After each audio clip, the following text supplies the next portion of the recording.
Thanks for joining us. We've managed to get ourselves in for a premiere, Jared. Couple of days in advance. Obviously, we went and saw this on the 3rd, and now, the embargo was for Thursday, the 5th. And that is The Exorcist Believer.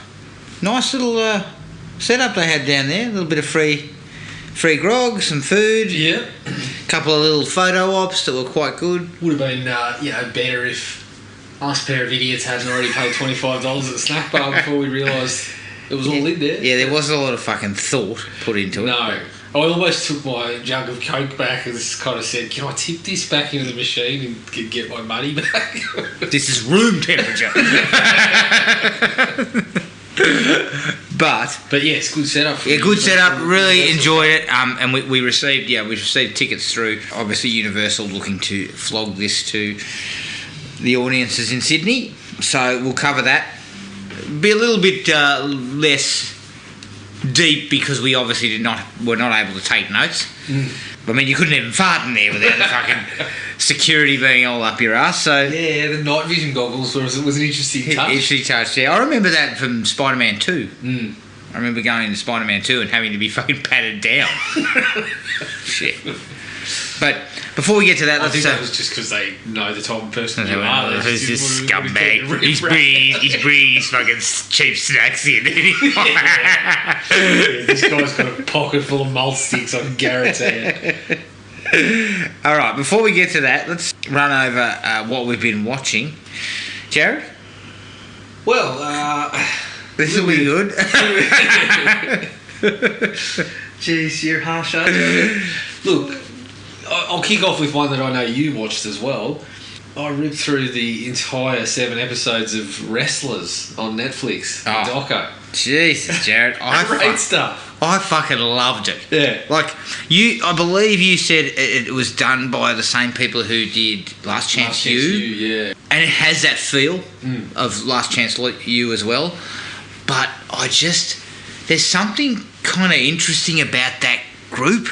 Yes. And interesting about these blue-collar people who are very passionate about this stuff. Yes. Sometimes to the point of kind of folly.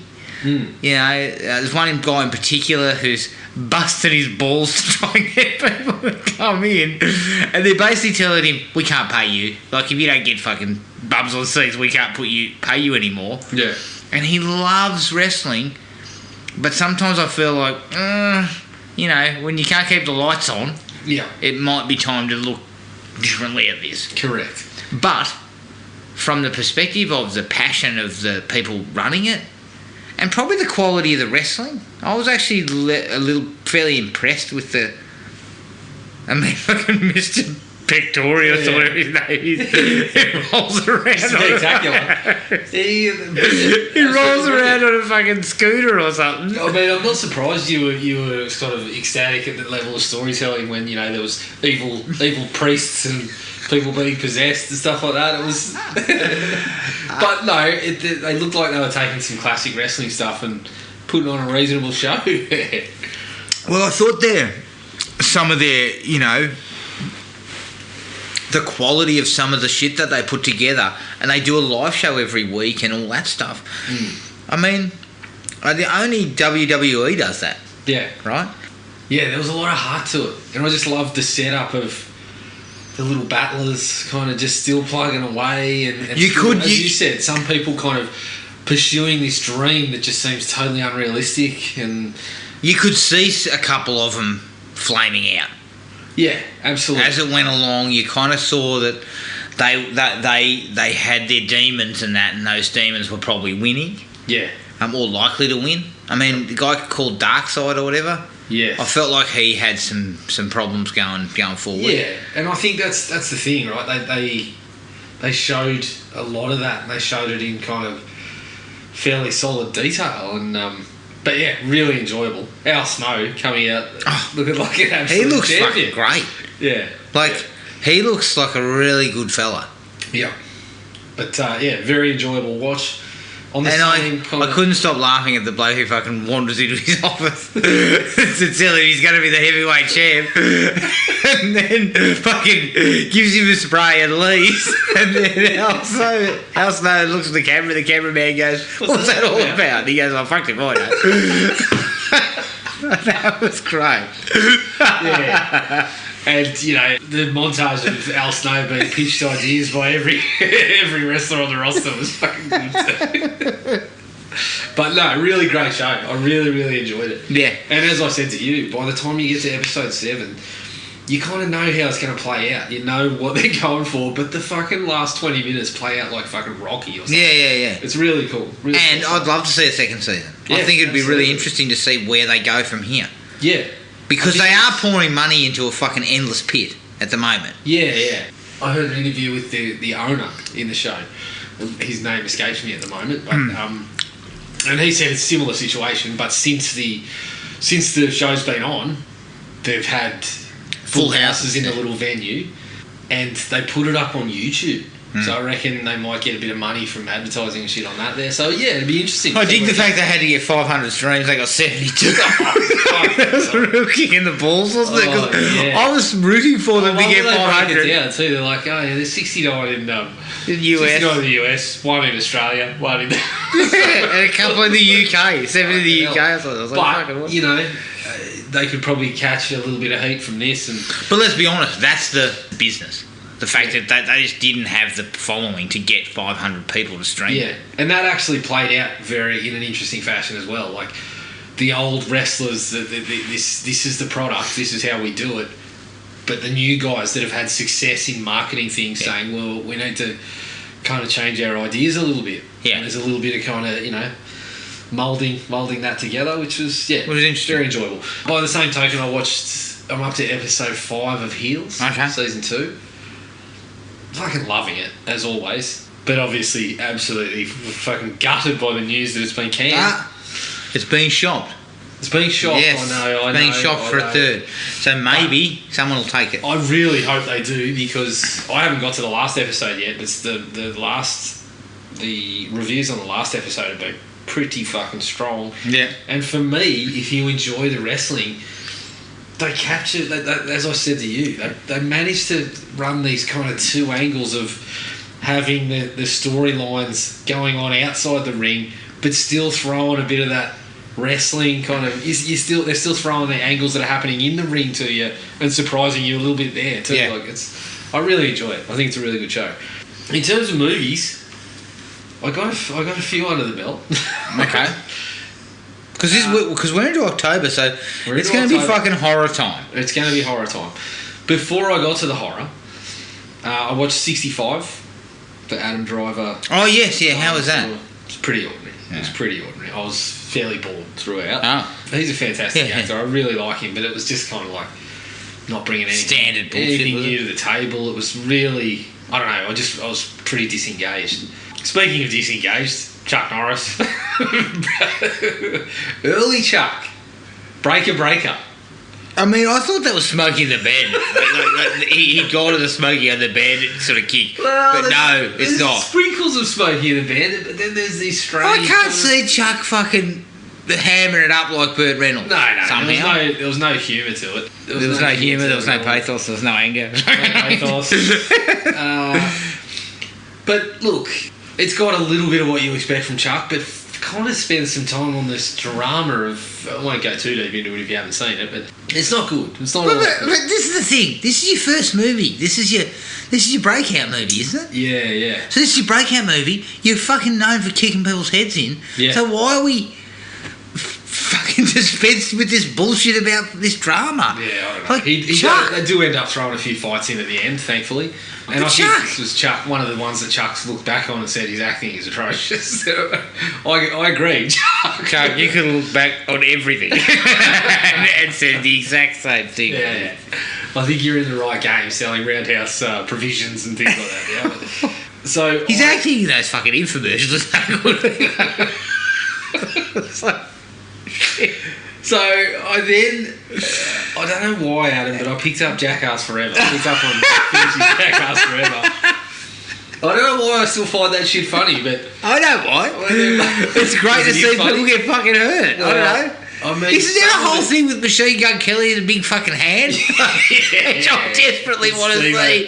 Because my wife told me when we saw the trailer, I said, fuck, Jackass has got a new movie. And my wife goes, we are not watching Jackass. And then as the trailer rolls on, you see the fucking big hand and the bloke gets slapped and my wife starts pissing herself. Well, they also play, one of my favourites was the Dum Dum game, where they do a trivia thing, but the three blokes involved in the trivia are standing over these little kind of like catapult setups with a thong on the end of it. And if you get a question wrong, it backs you in the sack. And there was a couple of bits where, like, you know, Knoxville's introducing it and then accidentally presses a button. So, of course, that was highly amusing. And there was also another one that had me in absolute stitches where they were playing this fucking musical chairs game, but they'd rigged the chairs to just shoot them up in the air. And poor old fucking wee man gets flipped over.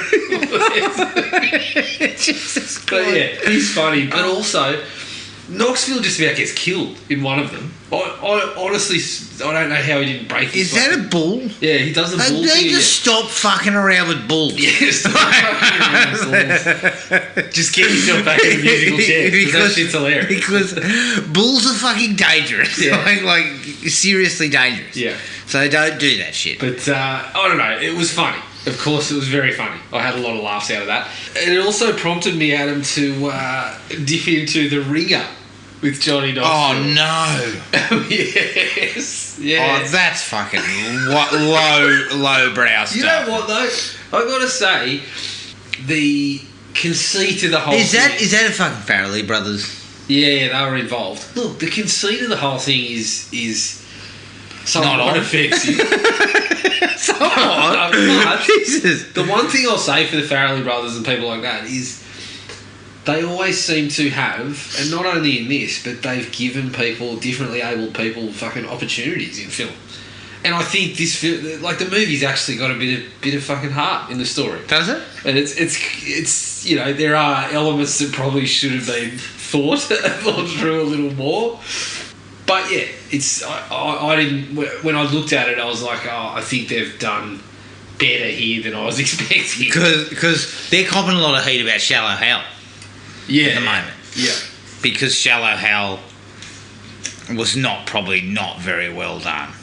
No, it wasn't. It wasn't. Again, I'm not going to pretend I didn't watch that in the cinemas. And I laughed a few times, and I get what they were going for, but it's really clumsy. It's funny. Like the watching whole it again, setup really is clumsy. quite shallow. Yes. So yeah, moving on from that, I started to dip into the more standard fare that we're into. I watched Cobweb. Oh yeah, what was that like? Is that on Disney? Binge? I found it on Binge, I think. Yeah. It was alright. It kind of goes to places that you're really not all that surprised by, and when it sort of gets into the story, you're sort of like, well, that kind of doesn't really... It tries to twist things a little far beyond what seems reasonable once you kind of get the story out to what it actually is and some of the behaviours that have come before that. But it had a couple of reasonably creepy little things going on. I also then watched There's Something Wrong with the Children. That was another one. I think that's on Binge as well. Or Stan, I caught it on one of them. Cerebral? No, I didn't. I just thought it was... Shit. Well, they obviously start putting this thing together about, you know, couples having conversations about having kids and things like that. I just thought all the adults were pains in the arse. They were insufferable, a lot of them. So I kind of just like, for the opening, I was just like, oh God, can we not have just conversations with these people anymore? Because I'd just been like, if I was on this little trip that they're on, I'd be like, can I get the fuck out of here? Or if not, give me the bottle of grog and let's get on watch the TV or something. Yeah. And then once the kids start getting in, there's not really anything all that scary or all that. Okay, so that's not a must watch by the sound of it. I wasn't a huge fan. I'd heard some reasonable things, but it just didn't. I felt it was a little underwhelming. Was it elevated horror? It was trying to be a little bit. But that's where you get these insufferable pricks that I know. listen to. Why is everyone in elevated horror films fuckwits? Yeah. But it also gets into these parts where, you know, once the kids do start doing stuff, you get the overreactions from the parents and all this sort of shit. And I'm sitting there thinking, I am a parent. I've been through this, and you fucking flew off the handle. Just settle yourself Get your down. shit together, you motherfucker. Yeah, I don't know. There's just parts of it where I just was not in on any of the characters. So by the time the kids stuff happened, I was just kind of like, scare me or do something, and I just felt like it didn't get there. Mm-hmm. So from there, I happened to check out Joe Bob, one of his live things. I chucked up on Shudder, the one from like 2021 or something, where he went to the Real Drive-In and does the Jamboree. Yeah. And he played Night of the Demons, which I hadn't seen to that point. Yep. So I checked that out. It was pretty good. Pretty good. I think the effects are obviously a bit of a standout. It's a bit of fun. I was quite impressed with it. I thought it was a good time. Good. So then I have jumped onto I believe it was Nightmare on Film Street on Instagram. Yep.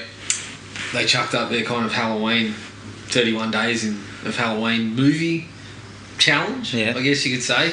So I started on that, and I kicked off with... Oh, actually, sorry. I watched one more before that. I watched Bad Moon. Oh. Which was the werewolf flick from the 90s. That was frog shit, wasn't it? Oh, it was okay. I kind of like the idea that the family dog is kind of... It kind of was trying to put together some of these kids kind of movies with the animal involved with a werewolf. A werewolf. It wasn't bad. Some of the effects were alright, except when they start trying to go with early CGI, which looked like shit when they got to that. But some of the practical effects don't look too bad. Yeah. The story was just down the line, no surprises there, but it was okay. So then on the Nightmare on Film Street challenge, the first day was Trapped. The theme was Trapped. So I watched Stage Fright, which is the Italian slasher where they get sort of stuck in the theatre. Yeah. Pretty good. I quite liked it. I mean, it's standard shit, but it's quite... Standard shit, but, you know... It's quite well directed. Bit of panache. Bit of directorial I don't even know what that word means. Did you say ganache? Yeah, it's got a little bit of ganache about it. Jesus Christ. And day 2 was in a cornfield. So I dipped into the Children of the Corn series again and watched Runaway from 2018. Fuck. As I said to you when you mentioned this to me earlier today, Stephen King makes far too much money to continue to fucking engage in this bullshit. I wonder how much control he has over it. He has zero. Because I believe it was in the situation with Hellraiser, where they're making them in a certain amount of time to keep the rights. But why the fuck would Stephen King care about that? Well, in terms of having his name on it, is his name still on it? No, fuck. But everyone knows. I know. As far as I'm led to believe, I haven't read the Children of the Corn story. It's short. But I've heard it's not great. Not great, no. It's not one of his. So why the fuck would he care? He probably has given up caring. Yeah. I don't know. Every time I see a Children of the Corn, I just... There's hope. Bad movies, but there's something here. Like the cornfield setting, the children stuff can be creepy at times. Even this one, quite honestly, I enjoyed this more than I've enjoyed most of them. And it started with a reasonable. I hear Urban Harvest is good. The third one. It was okay. Or the fourth one. That Urban had Harvest fucking is one of Charlize Theron in it. That was the third one. That's Urban Harvest. Oh, okay. Fourth one had Naomi Watts in it. Yes. That's it. But Urban Harvest... I mean, you'll say I've heard it's good, you can watch it and go, fuck. But this one's similar, right? Like, it's got a few good elements, and I actually think it's got one of the better setups. They're not just rehashing the same fucking thing. They go with the setup of, okay, this girl was one of the children, then got pregnant, and fucking got out because she thought, you know, the kid was going to get involved in it. So she's just fucking going from town to town, and it's kind of, you know, the kid's now a teenager. So hang on. Out of their car. Hang on a second. Funnily enough, she's still hanging around cornfields for some reason. Go to a fucking city centre. Yeah, go to... Get urban. Urban Harvest. Just Did it, mate. It seems you can't run away to the centre of the city without a fucking cornfield popping up. But Get on a fucking is it called Bloodline? Get on a ship. Get on a cruise boat. Is it called Bloodline? Did you say that's what you said it was? Because whenever Runaway. Because they always fucking roll out a bloodline somewhere. Is there a bloodline? There's bloodlines involved. Is there a Children of the Corn bloodline somewhere along the line? But I'm sure there will be. Fuck, there'll be Genesis, there's fucking Runaway, Revelation, all the standards. So they're getting to bloodline.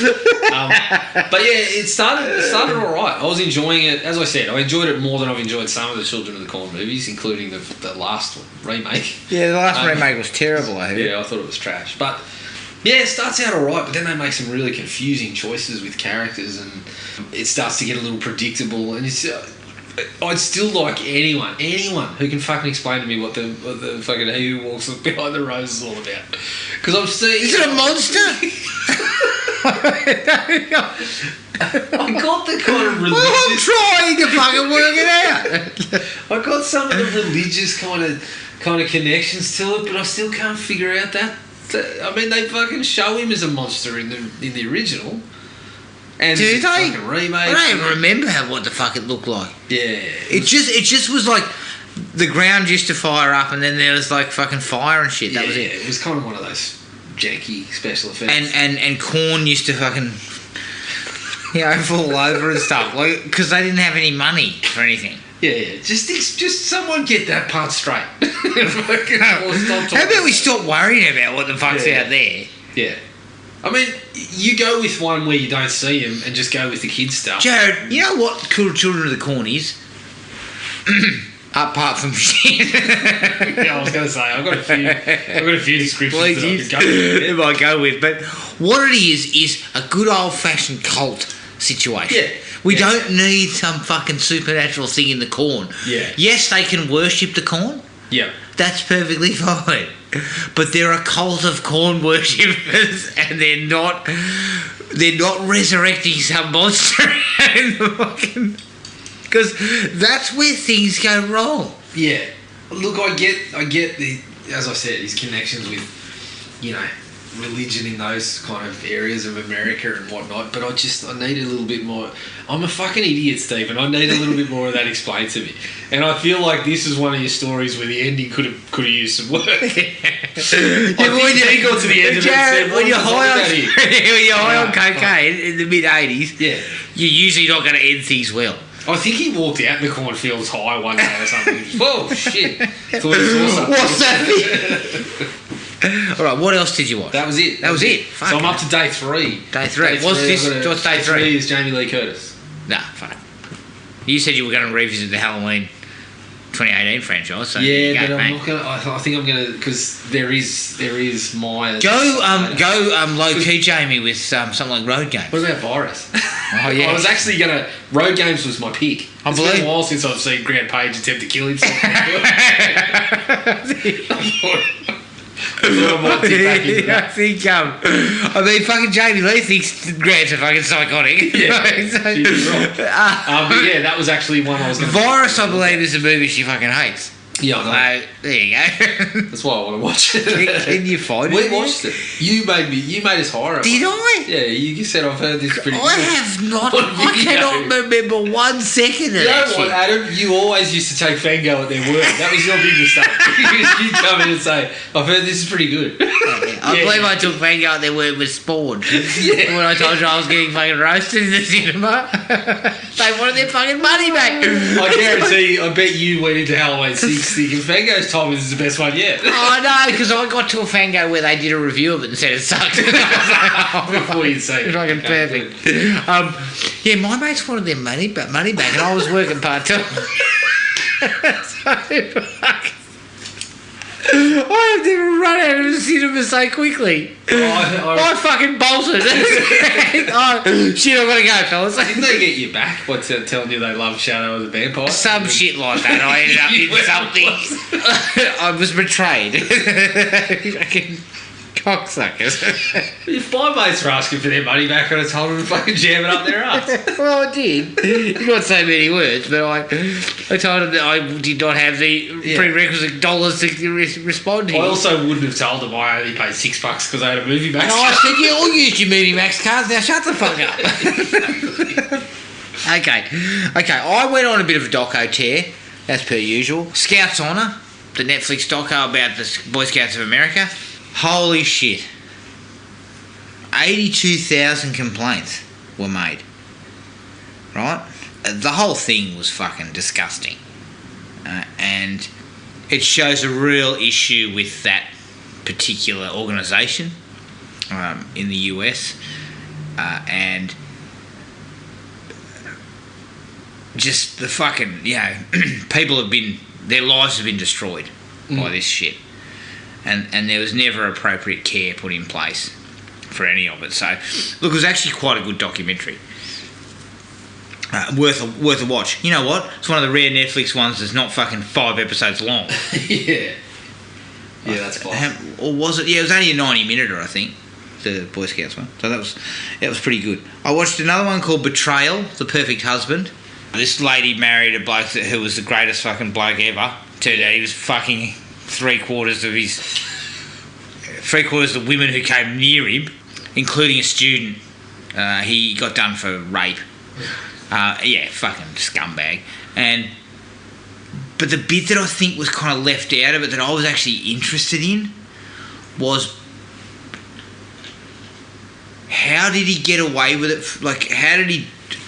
I guess what I was thinking was that she trusted him implicitly because he was such a lovely bloke. Is that how he kind of got away with it? You know, like, she trusted that he wasn't doing anything. But she didn't really go into that.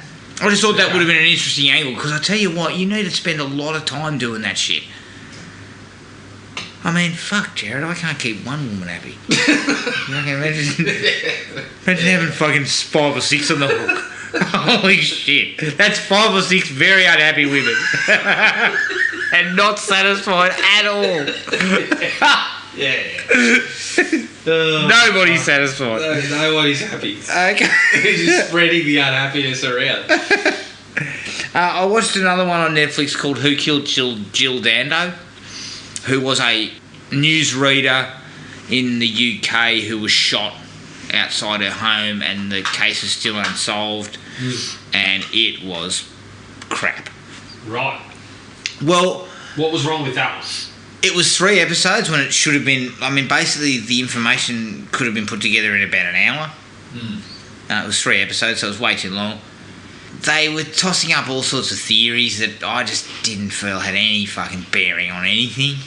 And actually, the guy they did arrest for it, that was more... Like, I could see that. Because it was the kind of killing where, you know, out of nowhere, somebody who's kind of, like, infatuated does it. But it just seemed like there was no evidence. And I felt like, once again, the documentary filmmakers don't press the cops. Because, you know, if there's no evidence, why aren't you asking these guys you're interviewing, you had fuck all.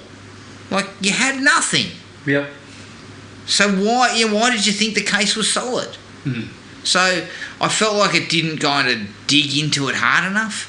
But it just, you know, I think those things can suck too when there's no actual outcome.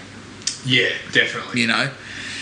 Well, it's sometimes it feels like they're making it almost hoping there will be. Yes. So they can look like they were on the scene or something happened. But then, oftentimes you just get one that just brings nothing. It doesn't have a resolution. Yeah, and that's the difficulty with this one. Okay, I of course watched Wrestlers. I watched the first episode of a new show on Stan called The Long Shadow, which is actually about the Yorkshire Ripper. Which will be interesting because that case is marred with some real fuck-ups. You know, that's one of those ones where he was in the mix from day one, but nobody fucking looked at him. Yeah.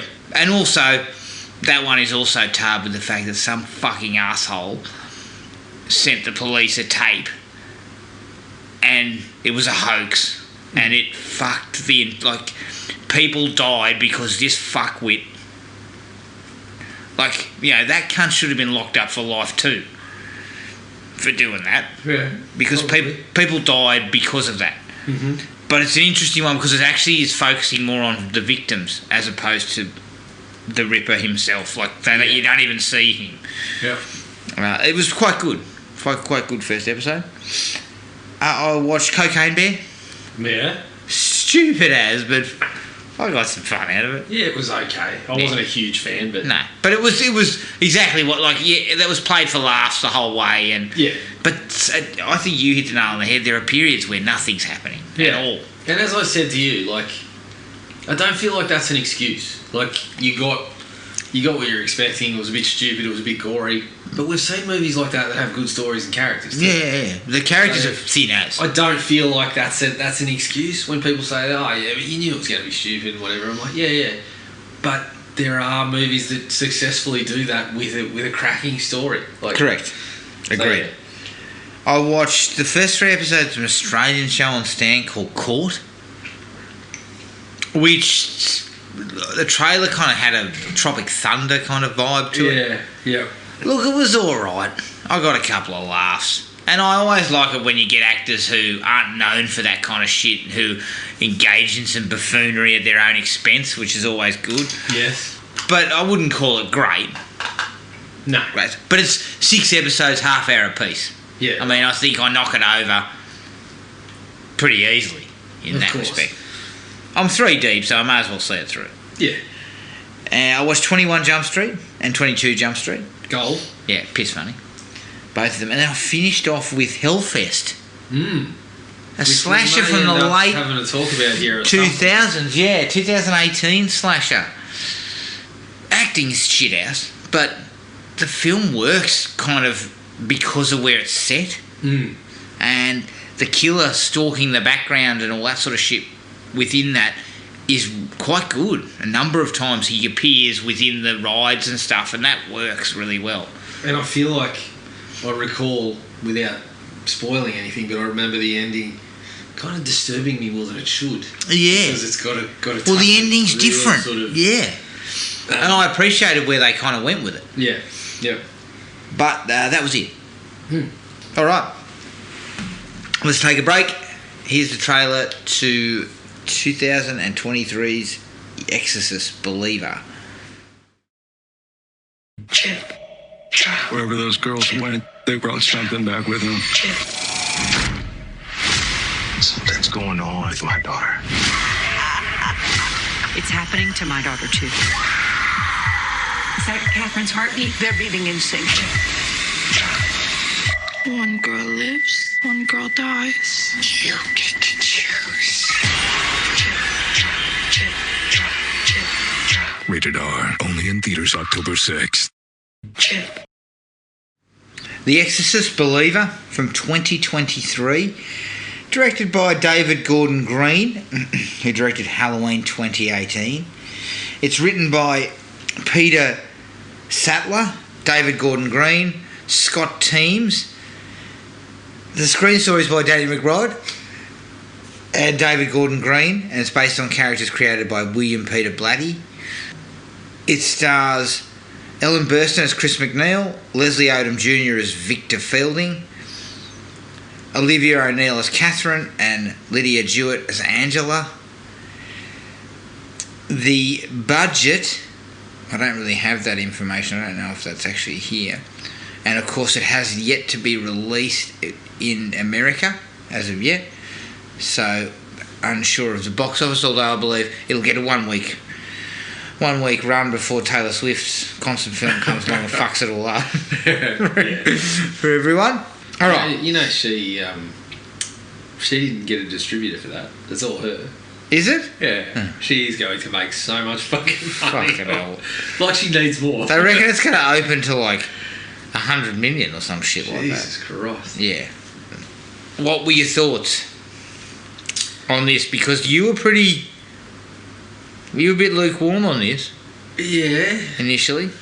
Yeah, look, I didn't hold out massive hopes for it because, as we've spoken about before, that everything after The Exorcist has struggled to really capture anything.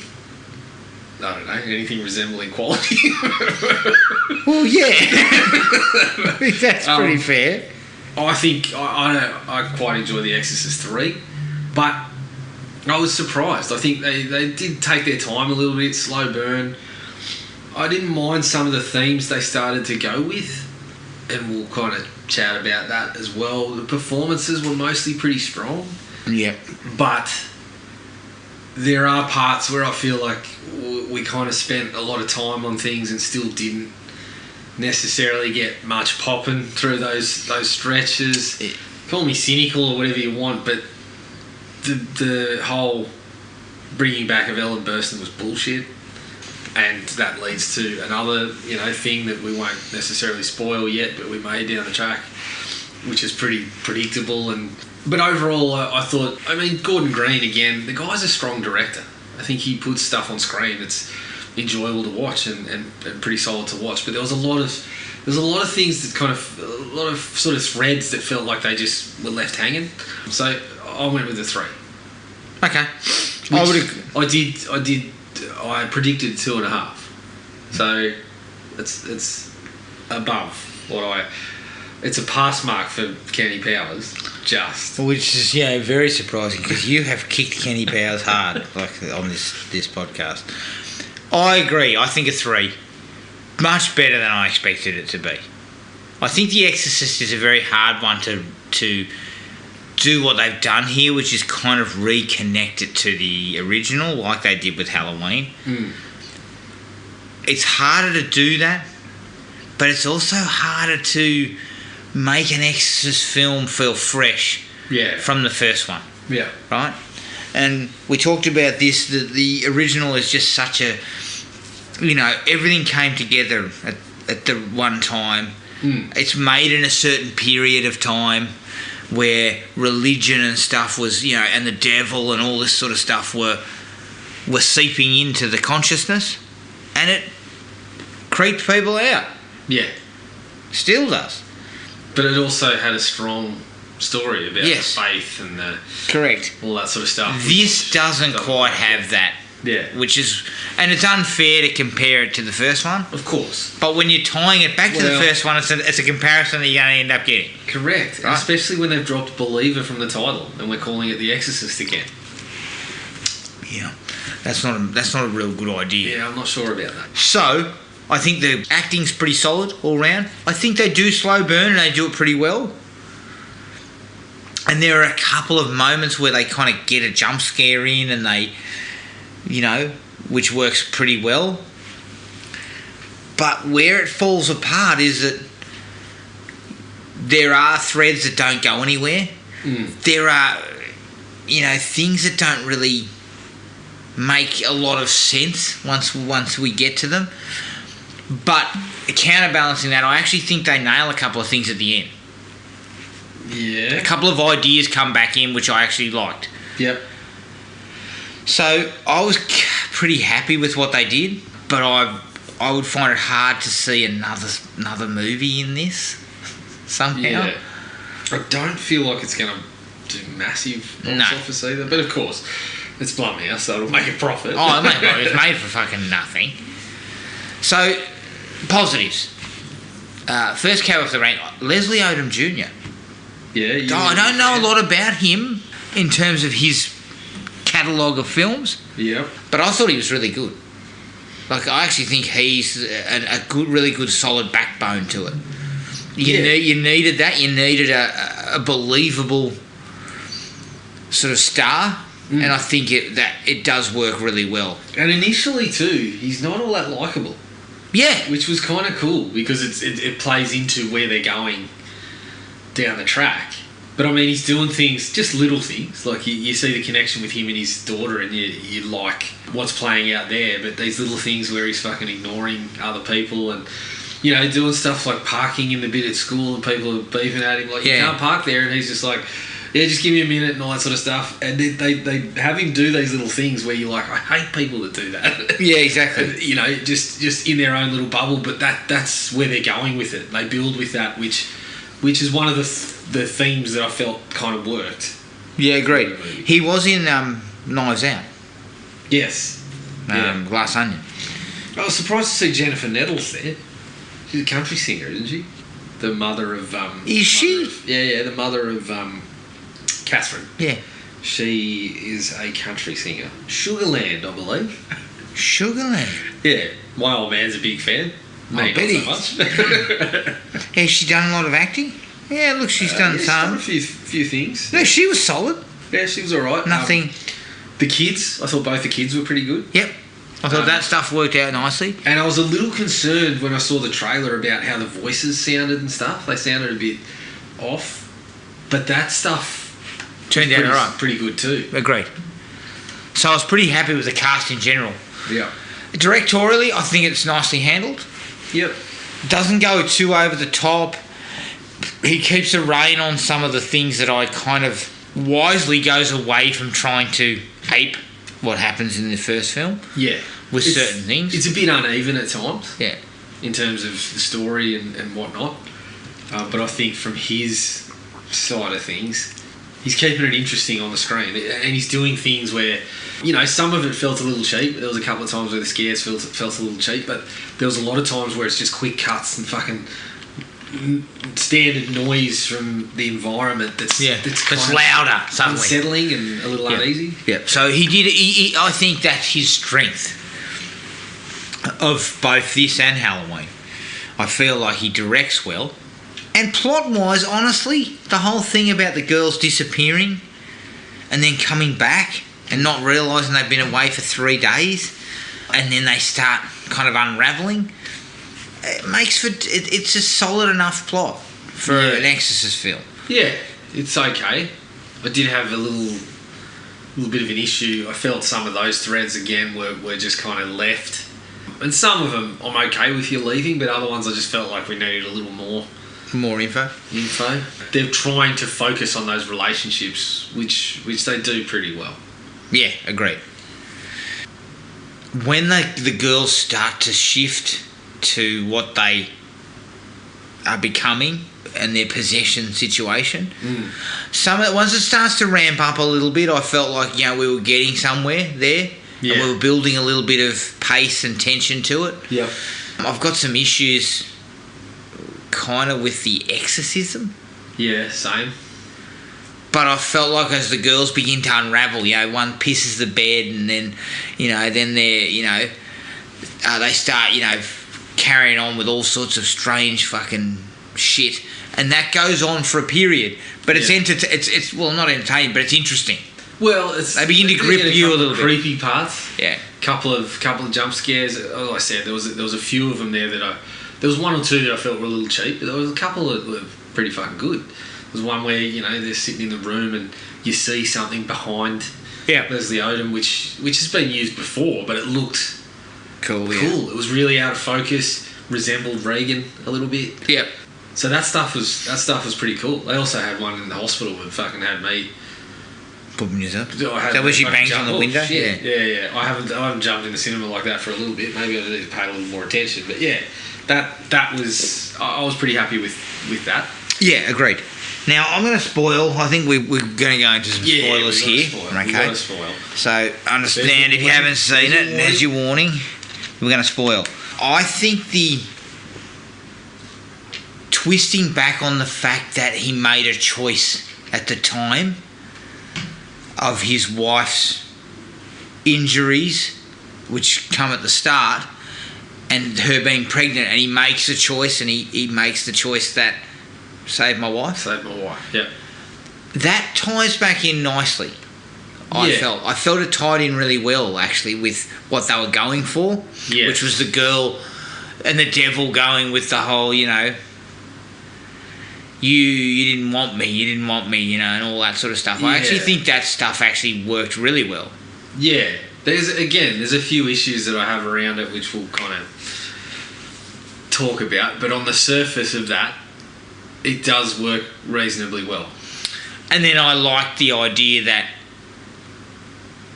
they're both calling it's Catherine or it's or it's the other girl. What's her name? Angela. Escaped. Angela. It's Catherine or it's Angela. And then when they all try and stay solid and not make a choice, Catherine's dad makes a choice, Yeah. and then that turns out to be the wrong call. I like that idea as well. I felt like that was another way to sort of keep it interesting Yeah. and tie back to religious beliefs, because they were church goers and all this sort of stuff, and tie back to some of those little touch points, which I thought was all right. I think that actually played out well. I also like the fact that we come in en masse.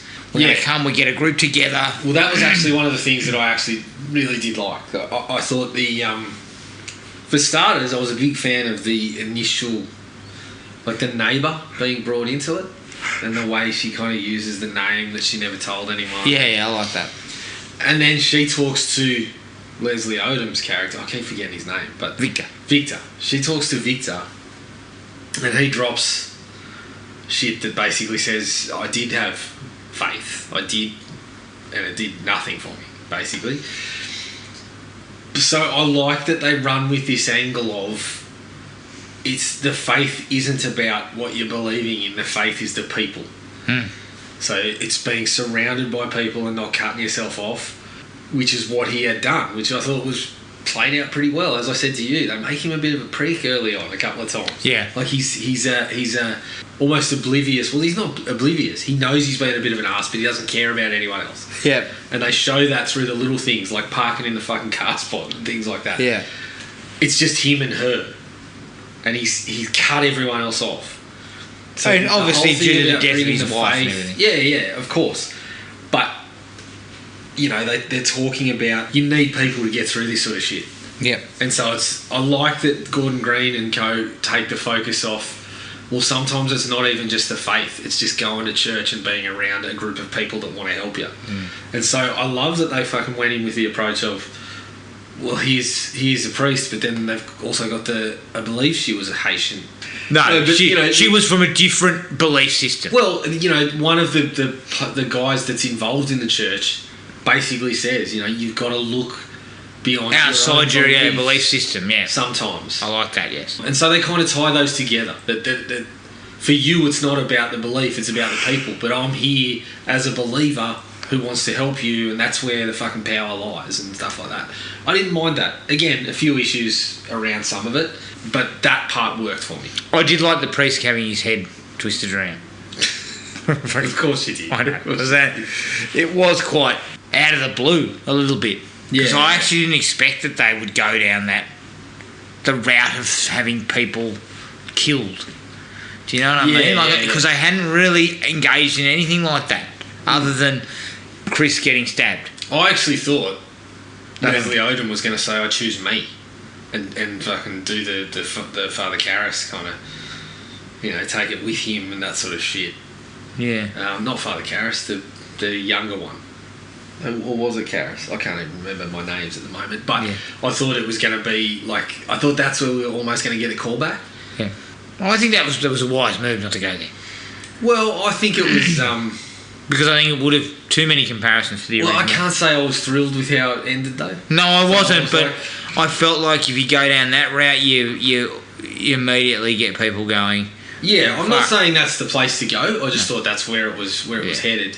But yeah, I still have a few issues with what was going on in the room. And Do you have anything else from a likes perspective? not really. I think we've kind of gone over it. Okay, dislikes. It does spin its wheels a fair bit in the middle. Yeah. Like, it's not a fast-paced picture, No. which is hard to grasp initially, and it gets into a bit of a groove once the girls come back. Yeah. I feel like we get into a bit of a groove there, but it's not something that I would have said was. I would rush out and watch it again as from an entertainment perspective. I was on board with the slow burn at the start, but yeah, I feel like, as I said, when they do come back, it is really uneven. Yeah. They start ramping things up, and then they kind of go away a little bit, and then by the time they hit the exorcism, it doesn't feel like it's the finale. Yeah, well, When we kind of go there, and you sort of get, well, it is the finale, and I don't know. I just felt like it was a little. As I said, it didn't really feel like anything was popping for me. Once we get there, I was still waiting for things to happen. Really. Yeah. So, from that standpoint, you know, it's not a fucking wild ride. No, it's not. And again, I think this is brought about by the fact that it's comparisons towards the original. It kind of feels like it's desperately trying to avoid that. Yeah. But yet also engaging in some of it by making some silly moves. It keeps stuff around that. I mean, quite frankly, having Regan's mother was a waste of time. But also, they could have called back to her without actually having it. She wrote the book. Yeah. That's the callback. Well, you have him reading the book, even a fucking 2-minute phone conversation or something. She gets involved and it just goes nowhere. Well, she gets involved with no real payoff of her involvement. Well, you get a payoff, but you get a payoff that you're expecting as soon as she starts dropping some of the lines that she's talking about. So I felt like... And so, again, if you haven't already turned off in the spoilers and you don't want to hear it, when Linda Blair turns up at the end, you've just been waiting for that for the fucking previous 45 minutes. Yeah, because they kind of telegraph it. Yeah. Quite heavily. Yeah. And the importance of Regan is just not there. No. I guess it's kind of mirroring the relationship and the damage. I actually think the better way would have actually to bring Regan back as the person that they reach out to. Yeah. Because of her not, you know, I was possessed. Yeah. I think it's just like,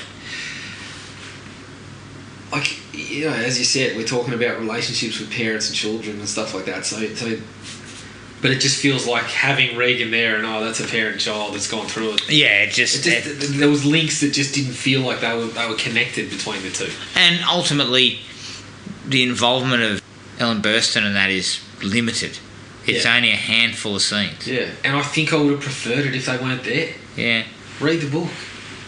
You can have the book there. You didn't need the characters. But again, it ties it back to the original, which then brings about the comparisons, which, as I said, there is just no way to kind of capture the shit that was said and stuff in the first movie. No. Right? No. So the whole thing with Regan, your mother sucks cocks in hell, and vomiting green shit everywhere, and her head twisting around. That stuff was out of nowhere. I actually felt the closest they got was with the nun. The first line that Angela sort of utters in that demonic sort of... When she calls her by her nun's name and it says it was scraped from you like inside of a rotten pumpkin or something like that. I was like, that's as close as you got to the original stuff for me. Yeah. And then you just kept going further and further away from it. Yeah. And I think it felt like they were deliberately, desperately trying to avoid that stuff, and it kind of shows. Yeah. It kind of shows, which doesn't help the exorcism in any way at all. Yes. Yeah. So when we finally get to the exorcism, there's a real lack of thrust to that whole section. Yes.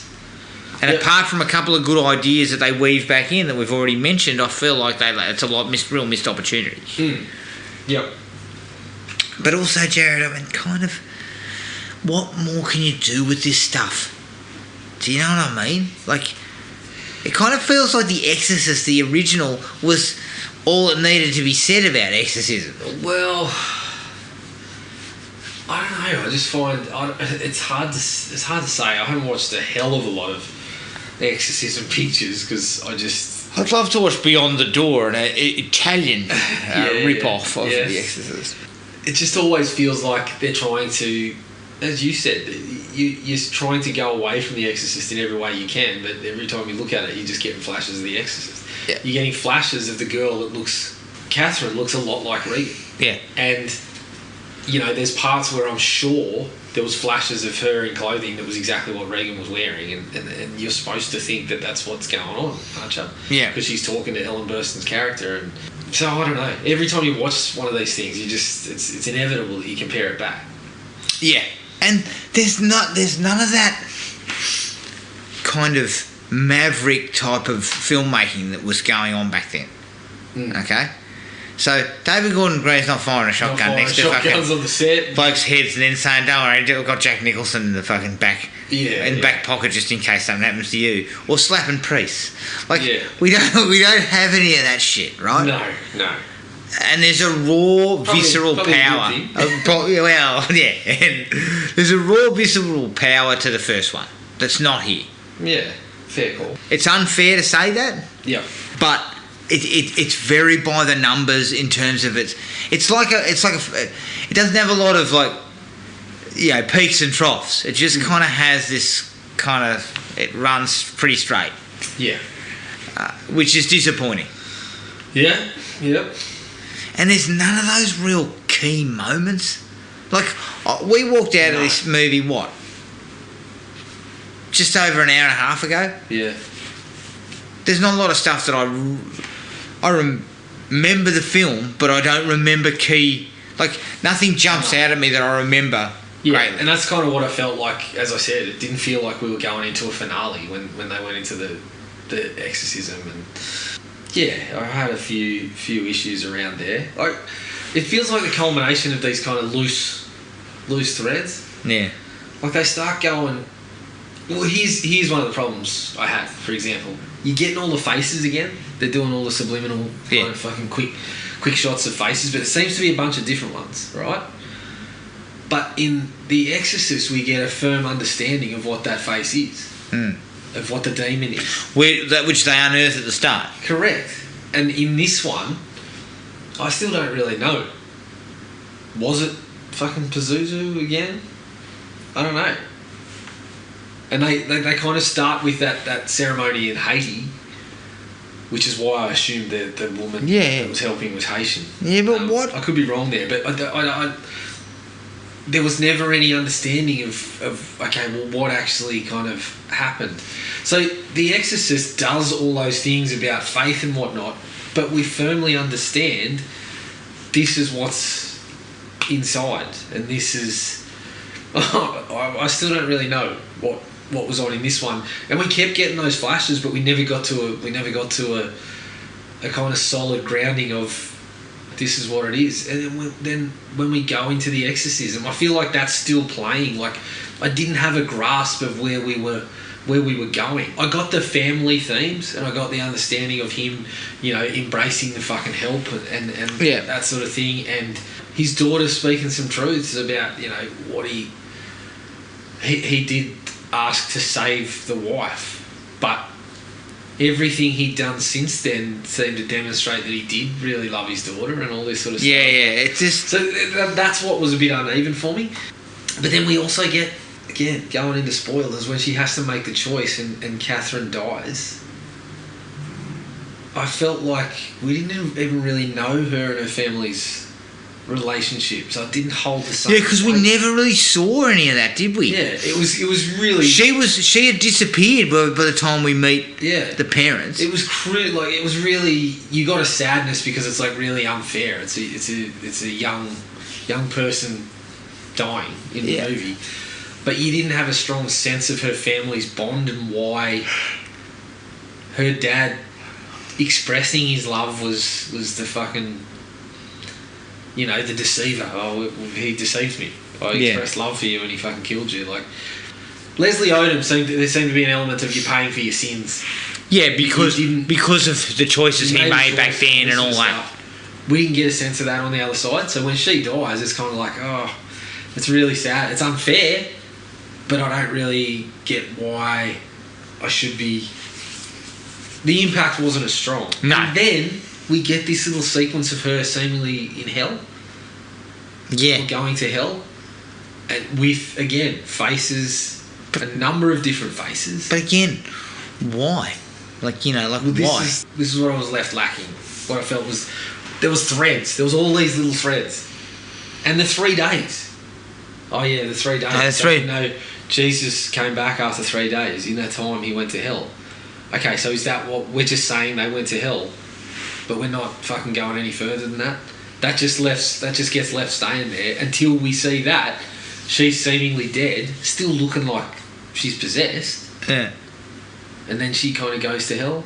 Yeah, I don't really understand. I felt like we needed to get a bit of a straight line on that sort of shit, because the original has that. Yes. Correct. I don't want to compare, but I No. can't help it. I don't want to compare, but fuck. I don't know whether you were feeling the same sort of things, or whether I was. fucking missing things. Or... No, it left a lot on the ground, basically, and part of the reason why it doesn't work is because, or it doesn't work. I feel like there's not an audience for this stuff, like Big call. in its current form. Why? Okay. What's Because I feel like that it's very straight, it's very down the line, it's not exciting, right? Because it wasn't. Like I feel like I wasn't greatly excited throughout, Yeah. and I feel like the people that you're aiming this at, which you're probably going for a younger audience, maybe, I don't know, but maybe you're trying to capture the people who are interested in the original, but most of us are fucking... You were about to say they're all dead. Well, a lot of them are dead. I'll be honest with you. A lot of them are dead, okay? So... I feel like, yeah. I feel like you're looking to try and give it to a new audience. Is that right? Probably more in your A24 bag. Well, this is what I'm saying. I feel Like like... a midsummer type twist on it. Well- So I'll walk out of the cinema and go, what the fuck was that? What Yeah. happened? Does anyone know what happened? Scratching my head. No, I feel like A24 or some of those. This has elevated horror written on it. Yeah. Okay, Yeah. not in its current format. Like No. the David Gordon Green version is more of a straight down the line reimagining of The Exorcist. Okay, Yeah, it's twisting the themes. It's working on some different things. which is not a bad thing. Which is trying to go a little bit in that elevated horror direction. But I feel like to make a fresh Exorcist film for the current youth, you need an elevated horror approach that doesn't necessarily bog itself down in a fucking exorcism. Do you know what I mean? There are probably ways to approach this material that don't necessarily require all of that. And I'm not saying... I know the movie's called The Exorcist, but where these sequels have gone wrong is this desperation to include an exorcism. Well, it's Like- funny you mention that, because I think the best one of the sequels is the one that didn't have an exorcism. Yes. Until the producers said, what the fuck's going on? We Yeah. had an exorcism. And this is classic producer stupidity. There is nothing that doesn't say that you can't explore the themes of faith and good and evil and the devil and God and all that without having to go down the exorcism route. But I think at the end of the day, too, Jason Blum is a businessman. Correct. And so... And I'm not knocking we're Jason going Blum's down- approach at all. I feel like... I think, so what he's gone for here is, I think, if there was any conversations about how we're going to approach this, it was always going to involve a little girl that gets possessed. Correct. Or a child that gets possessed. So catering a little bit to original Exorcist fans. Yeah. Okay? Yes. So, to me, that doesn't bring in box office. Like, Yeah. this movie will have cost very little, so it'll make its money. Don't worry about that. Because Jason Blum's a very shrewd businessman, so that's not an issue. No. And he would have told Gordon Green, you're getting 5 or 10, Yeah. right? Of course. You're not getting Halloween Ends money. Well, I was going to say this one looked more in the looked a little more in the Halloweenish range. So you're thinking 20? I could see 20. 20? Okay, you're getting 20. Jason needs to be careful, because this is how shit like fucking Canon gets out of hand. It's a small studio that does low budget picks, and then suddenly it's trying to spend money to make bigger films. So, I mean, I'm not, I think Jason Blum's a very smart man, and he will be very much, okay, I've got a couple of bigger pictures with bigger budgets, but I've also got this range of cheap movies that are going to make me a shitload of money. Okay? So, Yeah. I don't feel like he's making a mistake here, but I feel like this is safe. This is a safe Exorcist. Yeah. Okay? And to me, there's not an audience for the Safe Exorcist. There's not a big audience. There's an audience, but it's not that big. I don't know. I think it'll do. Yeah, I think it'll do okay. I just think it's similar to the Halloween thing, right? Like some of the issues with Halloween Ends are that you tried to go too far from the formula after you'd already kind of established.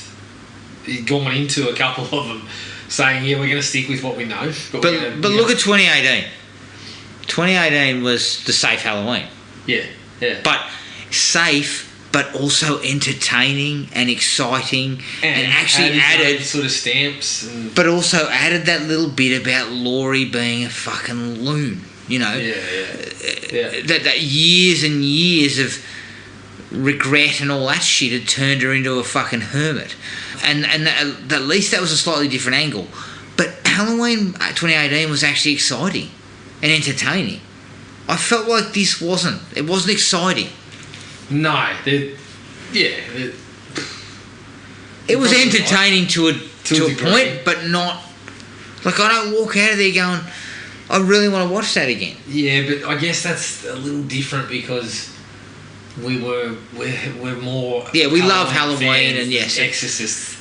I mean, if someone's favourite movie was The Exorcist, they might have been buzzing the same way I was when we started watching Halloween. I mean, my buzz was so strong, I even fucking sailed through the Dr. Sartain bit going, oh, she's just a small bub. And again, I'm not saying there won't be people who watch this, I'm not saying it won't make money, but I feel like it just doesn't have a lot of legs. I think I agree with you in the sense that something like Halloween is much more, you can go with the teen market and stuff for that. Yeah. The Exorcist was never really that one. No. So yeah, I can see what you're saying from that angle too. I don't see anything particular about this one that's going to make people say, yeah, we're going to make that age range of audience go, yeah, fuck, I've got to go and check this out. Yeah, I feel like you're not going to get a lot of bums on seats. Yeah. And that's my opinion, and I might be totally wrong, but I feel like it doesn't have the right mixture. Yeah, and looking back at the trailer, it's kind of what you said. There's none of those... The way that they've approached it, there's none of those moments that are really just kind of stand out. I remember that, or a line or whatever. In the trailer, it was just the body and the blood part. Yeah. And there's not much outside of that to really kind of... Well, when I think of The Exorcist, the original Exorcist, there are numerous moments that I remember. Yeah. Like, and I still remember.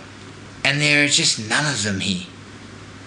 You know, even as a smaller bit as Reagan coming down in the middle of the party and pissing her pants on the floor and then looking at that bloke and saying, you're going to die. Yeah. Like, that shit was creepy and unsettling. Yeah, correct. But... I cannot fucking... I cannot think of that now without thinking of the priest. Or whoever's on the piano playing Shake Your Ass. Watch yourself. Oh, no, that's right. One of the scary movie. Admittedly, I don't think... When I watch The Exorcist, I don't think of James Woods taking a dump. No. Although I think James has become more proficient at dumping out of his own mouth. He's a fucking dildo. But yeah, so for me, the biggest crime is that it's just not very memorable. Yeah. Yeah, no, I think you're right. There's parts that are... There's not like those standout moments. And I think they were going for them in a couple of instances, but... It just never quite landed. Yeah, it doesn't quite land, and it falls a little flat for the most part, which is disappointing. Did you have anything else that you were... No, I don't think... We'll probably talk more about the dislikes. I don't think... As I said, I was more positive on the film overall. Yeah. But yeah, there's a few things that it just felt like it was lacking when we... I think it's harder to put together a different angle on this type of thing, because everyone's looking for the exorcism. Yeah, and I think they did a reasonably good job of that, as I said, with the theme of making it more about the family and the connection of the people rather than the faith. But it does get a bit muddled. Agreed. All right, that's Exorcist Believer. You can find us on Podomatic, iTunes, Spotify, and wherever else you get your podcasts. Send us an email at thrillme@iinet.net.au. We're on Facebook at Thrill Me Podcast Australia, Podomatic at thrillme.podomatic.com, and Instagram at thrillmepodcastau. Make sure you rate and review us on all the platforms. Now keep an eye on the Facebook page for details of the next film we cover. It's obviously Halloween month, so we're going to give... and there's a bit of fresh stuff on the horizon on a few of the streaming services, Jared, so I feel like we'll engage in a bit of that in the coming weeks. But until then, take it easy, everyone, and we'll catch you later. Cheers. Find the podcast at Podomatic or on iTunes. Don't forget to rate and review. Like us on Facebook at Thrill Me Podcast Australia, or contact us at thrillme, all one word, all lowercase, at iinet.net.au.